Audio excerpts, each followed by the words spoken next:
যে কোন কোর্সে কয়টা ক্লাস নিব। আমি নিজেই যখন কোর্সে ওই কয়টা ক্লাসে মানে টপিকস গুলো বসাইতে গেছি, আমি সত্যি কনফিউজড হয়ে গেছি যে আসলে ওইভাবে থিওরিটিক্যাল জিনিস রাখা আমার পক্ষে সম্ভব না। আমি বলে দিব যে কোন থিওরি গুলো আপনারা পড়ে নেবেন। আমি জাস্ট যেগুলো আসে মানে ম্যাথমেটিক্স বা বোঝার ওই জিনিসগুলো বোঝাবো। আশা করি ব্যাপারটা ক্লিয়ার। যেমন ডিজিটাল লজিক ডিজাইন, এই সাবজেক্ট থেকে আমি লেকচার ওয়ানে আপনাদের দেখাবো লজিক গেট সম্পর্কে। আপনাদেরকে আমার নাম্বার সিস্টেম কি শিখাইতে হবে? হ্যাঁ ভাইয়া। আচ্ছা, এগুলো বেসিক, একেবারে ফান্ডামেন্টাল। ধরেন বেসিক জিনিসগুলো প্রয়োজনে আমি কি করব, আমি যেদিন ক্লাস নিব আমি বলে দেবো যে এইগুলো আপনারা একটু দেখে রাখবেন, তাহলে আপনারা ওইগুলো একটু দেখে রাখবেন। আর আমি যে টপিকস গুলো পড়াবো ধরে রাখবেন 70 থেকে 80% কোশ্চেন এখান থেকেই হবে। আচ্ছা, লেকচার ওয়ানে আমি লজিক গেট সম্পর্কে হালকা একটু ব্রিফ করব। এরপরে টুইস কমপ্লিমেন্ট থেকে এমসিকিউ আসে। মোটামুটি দেখবেন 8-10টা কোশ্চেন দেখলে আপনি দেখবেন 5টা থেকে 6টা কোশ্চেনে একটা এমসিকিউ চলে আসে। মেইন ফোকাস থাকবে আমাদের কে ম্যাপ। আচ্ছা, নেক্সটে আমি লেকচার 2 তে দেখাবো আমি মূলত কি পড়াবো, জাস্ট আজকে সেটা আপনাদের কোর্সে থাকবে, সেটা ব্রিফ করব। আর মোটামুটি ট্রাই করব এগুলো সম্পর্কে আপনাদের গাইড করার। এখন ধরেন কে ম্যাপও যদি আমি পড়াইতে যাই, অনেক সময় দেখা যাবে যে যাদের একেবারেই কে ম্যাপ বোঝে না, একটা কে ম্যাপ বুঝাইতে গেলে আমার কিন্তু 2-3 দিনও লেগে যেতে পারে। সো এটা তো সম্ভব না। তো আমি কি বলবো, আমি যখন বলবো যে নেক্সট, আমি বলে দিব যে নেক্সট ক্লাস কি নিব। যদি বলি কে ম্যাপ নিব, তাহলে আপনারা কাইন্ডলি আমি বলেই দিব, বা আমি যদি পারি ইউটিউবের যে একটা লিঙ্কও দিয়ে দেবো আপনাদের সুবিধার্থে, যেটা দেখলে ধরেন 10 মিনিট বা 15 মিনিটের একটা লিঙ্ক দেখলে আপনার ক্লিয়ার হয়ে যাবে আগে থেকেই। আমি ট্রাই করব আপনাকে আগে থেকে ব্যাপারটা জানানোর। তাহলে আপনি সময় করে ফাঁকে ওটা দেখে নেবেন। তারপরে আমি একবার ব্রিফ করলে জিনিসটা কি হয়ে যাবে? ক্লিয়ার হয়ে যাবে। ঠিক আছে তো, তাই না? জি ভাইয়া, ঠিক আছে। আচ্ছা, মানে আমি ব্যাপারটা হয়েছে কি, মানে এক্সপেকটেশনের সাথে যদি ফুলফিল না হয় তখন মনে করেন আপনাদেরও আমার আমার কোর্সটা ভালো লাগবে না, আমারও মানে নিজের কাছে হেজিটেশন লাগবে। সো আমি আপনাদের যেটা করব সেটা হচ্ছে একটা প্রপার গাইডলাইন দিব। কারণ আমি কিন্তু বলেই নিচ্ছি আমার একটা গাইডলাইন ব্যাস। কিন্তু আমি যেটা ইম্পর্টেন্ট টপিকস সেটা সেগুলো সম্পর্কে আপনাদের মানে কনসেপ্টগুলো যেন ক্লিয়ার হয় এটা ট্রাই করব। আচ্ছা, কে ম্যাপের পর অ্যাডার সাবট্রাক্টর, সাবট্রাক্টর থেকে একটা ভালো কোশ্চেন হয়, ওটা আমি দেখাবো কিভাবে। ইনকোডার ডিকোডার, এটা একটু আপনার আমি লেকচার 2 তে দেখাবো। আর লেকচার 3 তে এসে আমি আপনাদের যেটা দেখাবো মার্কস রিলেটেড ম্যাথ। এটা বুয়েট নিলেও আসবে, আপনার ব্যাংকেও আসবে। সো এখানে বেশি মূলত কে ম্যাপ আর হচ্ছে মার্কস, এই দুইটা বুয়েট প্যাটার্ন বলেন, পেট্রো বাংলা বা অন্যান্য বুয়েট যেগুলো জব হ্যান্ডেল করে বিদ্যুতের। সো এখানে এই দুটা টপিকস অলওয়েজ আসে। আর একটু রম সম্পর্কে, রমের কিছু যে একটা ম্যাথ আমি দেখাবো। এই হচ্ছে আমার ডিজিটাল লজিক ডিজাইন। এখন আপনারা কি করবেন এর বাইরে? এর বাইরে আপনারা ধরেন নাম্বার সিস্টেমটা একটু দেখে নিলেন, আপনারা একটু ফ্লিপ ফ্লপ দিয়ে একটা দেখে নিলেন, দু একটা কাউন্টার দেখে নিলেন। সো এটা আপনারা নিজে থেকে রিডিং পড়ার মতো পড়ে নেবেন, ওগুলো আসে না বললেই চলে। এরপর আসেন অপারেটিং সিস্টেম। অপারেটিং, আমরা যেগুলো দেখবো মানে আমরা যেগুলো দেখবো বা আমার দেখাতে দরকার ওগুলো বলে দিয়ে যেগুলো আমরা হ্যাঁ আমি লিখতে পারি। মুখে বলে দিব, বুঝতে পারছেন? আর যেগুলো হ্যাঁ, টপিকস আমার আমি লিখতে পারি। লিখছি, আমি যেটা বলছি যে 70 থেকে 80% কোশ্চিন আমার এই টপিকস থেকে আসবে। সো আমি এই 70 থেকে 80% কোশ্চেনটা আপনাদের নিজে থেকে একটা ওভারভিউ করার ট্রাই করব। যেমন লেকচার ওয়ানে অপারেটিং সিস্টেমে সিপিইউ শিডিউলিং এর 3টা অ্যালগরিদম বা 4টা অ্যালগরিদম দেখাবো। এবং হার্ড ডিস্কের ম্যাথ, আপনার বাংলাদেশ ব্যাংকের পরীক্ষা যদি সিটিআই নেয়, আশা করি বাংলাদেশ ব্যাংকের পরীক্ষা ঢাকা ভার্সিটি নিবে। সো এটা আসার সম্ভাবনা অনেক অনেক বেশি। আচ্ছা, এরপরে লেকচার 2 তে ডেডলক সম্পর্কে একটু বলবো। ডেডলক কখন হয়, ডেডলকের কিছু গ্রাফ দুইটা দেখাবো। এরপর ব্যাংকার্স অ্যালগরিদমটা দেখাবো। ব্যাংকার্স অ্যালগরিদম আমাদের আর ছিল। লেকচার 3, লেকচার 3 তে ভার্চুয়াল মেমোরি সম্পর্কে একটু বলবো, পেজ রিপ্লেসমেন্ট অ্যালগরিদম, আপনার এলআরইউ, অপটিমাল, ফিফো, এই ৩ টা। আর হচ্ছে লেকচার 4 এ পেজিং এর কিছু ম্যাথ দেখবেন চলে আসে। আপনারা যদি প্রিভিয়াস প্রশ্ন দেখেন, পেজিং এর ম্যাথ, সেগমেন্টেশন হচ্ছে আপনারা পেজিং ভার্সেস সেগমেন্টেশনটা কি পার্থক্য দেখে নিবেন। মূলত ম্যাথ আসে পেজিং এ। আর লিনাক্স কমান্ড হচ্ছে আমি একটা নিজে আমার একটা চুথা বানানো আছে, আমি ওটা আপনাদের প্রোভাইড করব। আমি বলে দেবো যে যেটা পপুলার কমান্ড গুলো। আর আমার ওইটা আপনারা একটু ওভারভিউ দিলেই আশা করি লিনাক্স কমান্ড কমন পাবেন। আচ্ছা, ডাটা স্ট্রাকচার আর অ্যালগরিদম। লেকচার 1 এ আমি টাইম কমপ্লেক্সিটি সম্পর্কে আপনাদের একটু বুঝাবো, যে টাইম কমপ্লেক্সিটি কিভাবে বের করে। লেকচার 2 তে দেখেন আমি এতগুলো টপিকস রাখছি, আসলে একটা ক্লাসে কিন্তু এতগুলো টপিকস আমি কিন্তু পড়াইতে পারবো না। কিন্তু যেভাবে কোশ্চেন আসে, ধরেন স্ট্যাকের একটা কোশ্চেন দেখাবো, মানে আউট অফ দ্য বক্স একটু দেখানো ট্রাই করব। কিউ এর একটা দেখাবো, লিঙ্ক লিস্টে এটা একটু বানানোর ভুল হয়েছে। আচ্ছা, আমি অফিসে খুব তাড়াতাড়ি করে করছি এটা।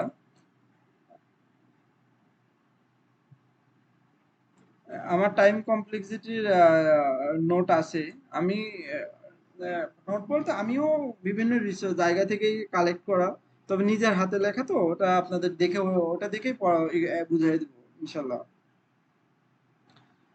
এরপর সার্চিং এন্ড সর্টিং অ্যালগরিদম গুলো একটু বলবো, কোনগুলো পড়বেন। এক্সপ্রেশন ইভ্যালুয়েশন হচ্ছে ইনফিক্স থেকে পোস্টফিক্স, পোস্টফিক্স থেকে ইনফিক্সে আসা, এটা।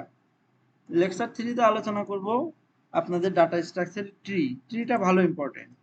সো ট্রিতে বাইনারি সার্চ ট্রি খুবই খুবই ইম্পর্টেন্ট, ম্যাক্সিমাম টাইম এটাই বের করতে দেয়। ট্রি ট্রাভার্সালটা দেখাইতে হবে, in order, pre order, post order. ধরেন একটা ট্রি থেকে খুব র্যাপিডলি কিভাবে ইন অর্ডার, পোস্ট অর্ডার, তারপরে আপনার প্রি অর্ডার বের করবেন সেটা দেখাবো, আর হিপ দেখাবো, ম্যাক্স হিপ, মিনি। আচ্ছা, লেকচার 4 এ আলোচনা করব minimum spanning tree, Huffman coding algorithm, আর গ্রাফের বিএফএস ডিএফএস সম্পর্কে একটু বলবো।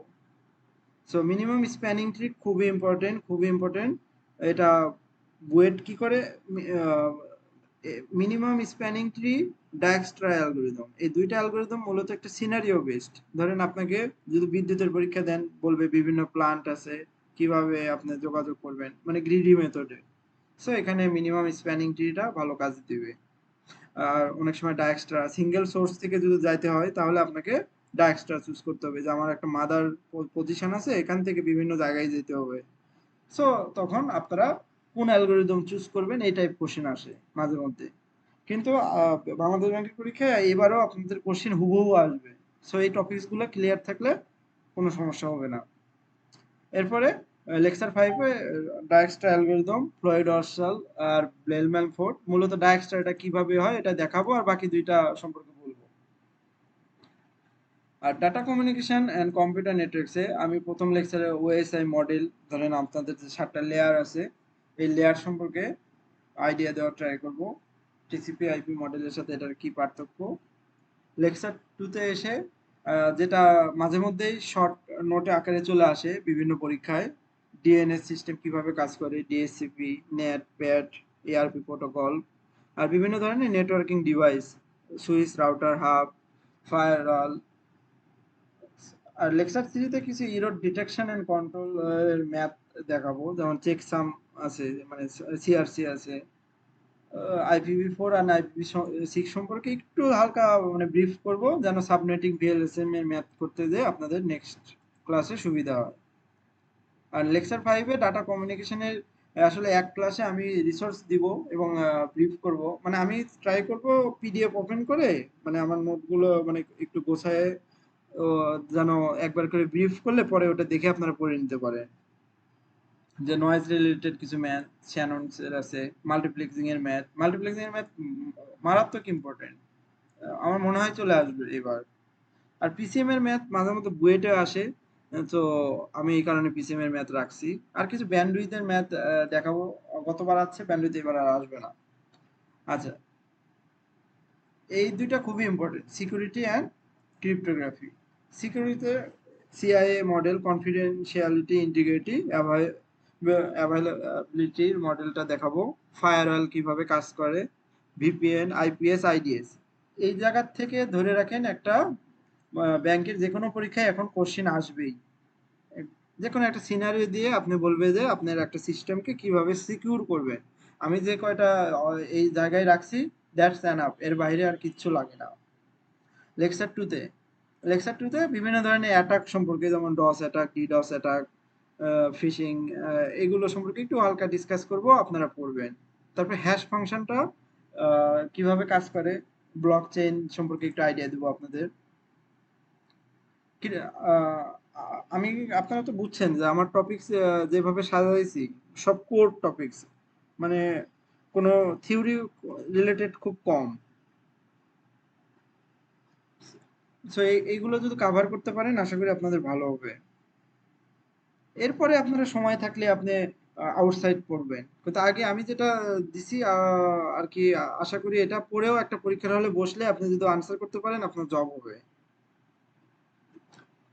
আপনারা কি করবেন, আমি বুঝাবো, আমি কিছু নোট দিব, সেটা পড়লেন, আপনার বিভিন্ন ওয়েবসাইট থেকে এই টপিকসগুলো ক্লিয়ার করে ফেলবেন, তাহলে কি হবে, এমসিকিউ, এমসিকিউ এর জন্য আসলে গেটের প্রশ্ন সলভ করে আপনি কতই বা সলভ করবেন, আমরা তো করিনি বা, কিন্তু আপনার টপিকস ক্লিয়ার থাকলে আপনার আইটির প্রশ্ন খুব বেশি কঠিন হয় না, আর 100% মার্ক পাইতেও হয় না, 70%, 60% মার্ক পেয়ে জব হয়ে যায়।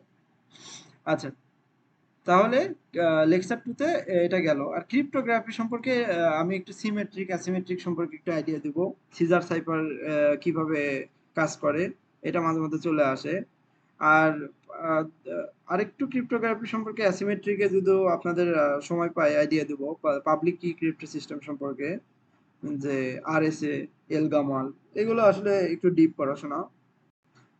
আরএসএ সম্পর্কে একটু আইডিয়া দেবো, কারণ আরএসএ মাঝে মধ্যে ইউজ হয়। আর ডিজিটাল সিগনেচার একটা ভালো টপিকস, এখন এটা ইউজ হচ্ছে, সো এটা আপনাদের একটু আলোচনা করব।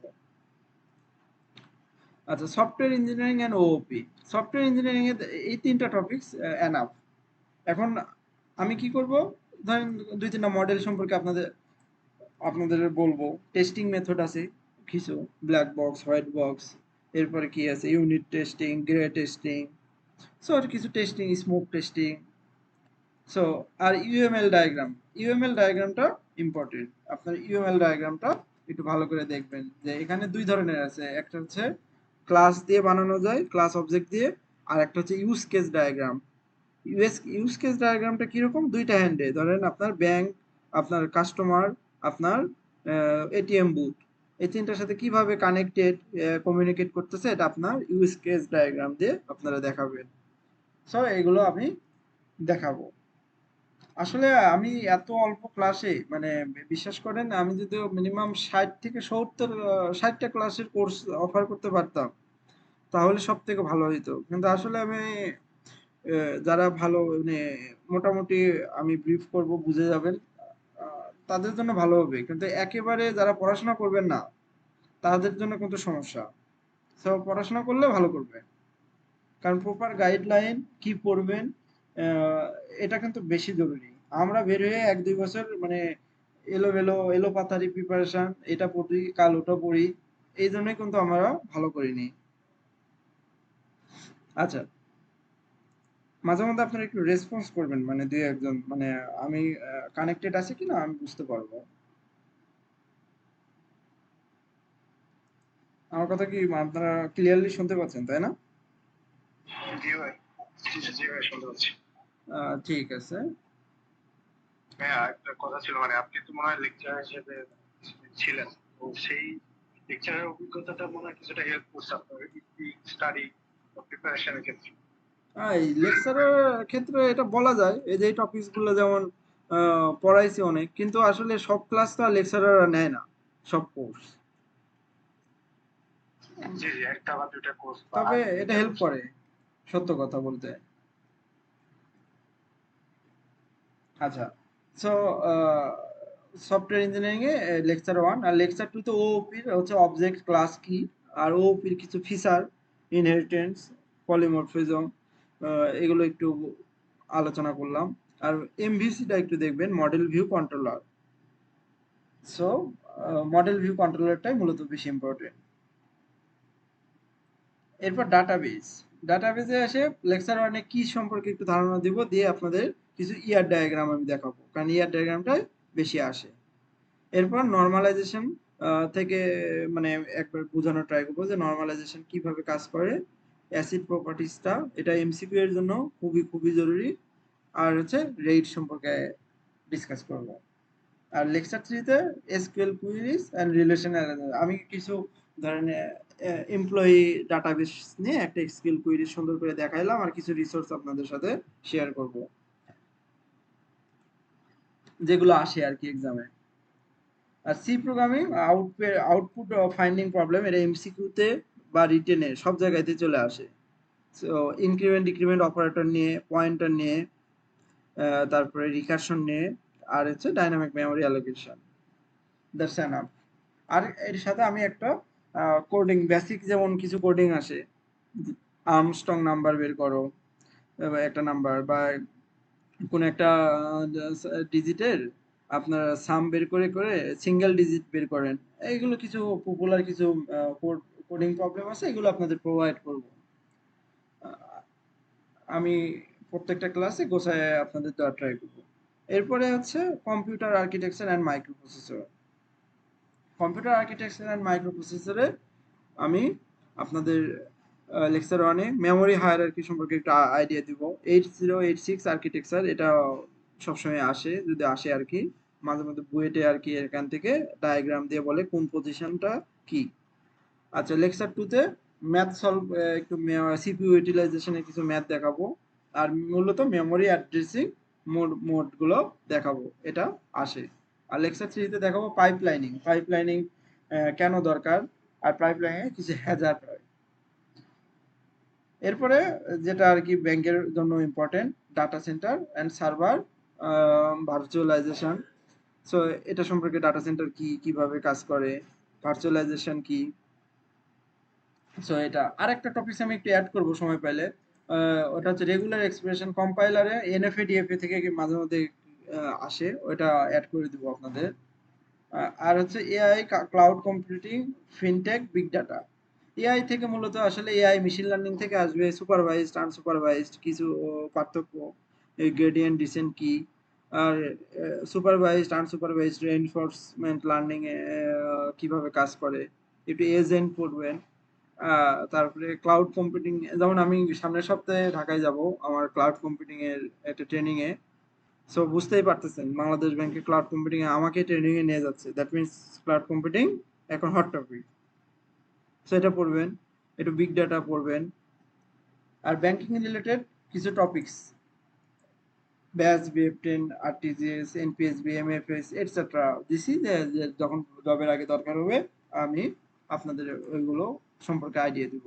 আর জেনারেল পার্ট ডিসকাশন বলতে বাংলা, ইংলিশ, ম্যাথ জিকেটা কিভাবে পড়বেন, আমি সেই টিপস অ্যান্ড ট্রিক্স আপনাদের বলে দিব। সো আমার কারেন্ট চলে গেছে, আমি আরেকটা ডিভাইস থেকে আসি। আমি হটস্পটটা একটু ওপেন করে নিই।